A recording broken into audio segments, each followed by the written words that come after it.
اسلام میں شادی کے بغیر اور شادی سے پہلے لڑکی لڑکے کی باہم محبت کا کوئی تصور نہیں. اور آپ دیکھیں کہ الٹیمیٹلی اس کا رزلٹ کیا ہوتا ہے. جو لڑکیاں شادی سے پہلے اس طرح کے کھیل میں مبتلا ہو جاتی ہیں، بسا اوقات ساری زندگی ایک ندامت اور اذیت میں گزارتی ہیں کہ جس میں وہ اپنے شوہر کی خیانت کی مرتکب ہوتی.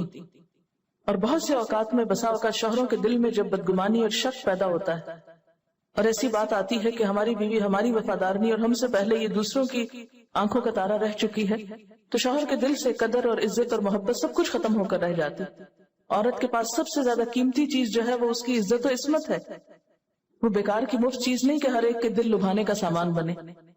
پچھلے سال جب یہ دن منایا گیا تھا تو اس موقع پر اخبار میں ایک خبر چھپی تھی کہ ایک عورت نے ویلنٹائنز کے پھول نہ ملنے کی وجہ سے اپنے شوہر سے طلاق مانگ لی. ایسے دن جن کو ہم خود مقرر کر لیتے ہیں اور اپنے اوپر ایک تلوار کی طرح لٹکا لیتے ہیں کہ ہر کام بھول کر اس دن کی خاطر کئی دن پہلے سے سوچتے ہیں یا اس دن پھر یاد رکھتے ہیں اور اپنی ساری محبتوں کو اس میں مقید کر دیتے ہیں. تو کیا محبت کا اظہار کسی دن کا غلام ہے کہ کوئی دن آئے گا تو اس میں محبت کا اظہار کیا جائے یا اس دن وفاداری کا اظہار کیا جائے اور اس کے علاوہ سال بھر ایک دوسرے کو بلائے رکھا جائے؟ نہیں، اسلام میں تو ایسا کوئی تصور نہیں کہ آپ کسی ایک خاص دن کے قید ہو جائیں.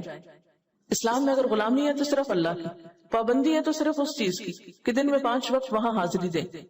لیکن ہم نے بے جا کی پابندیاں اپنے آپ پر عائد کر کے اپنے آپ کو مشکلات میں مبتلا کر لیا.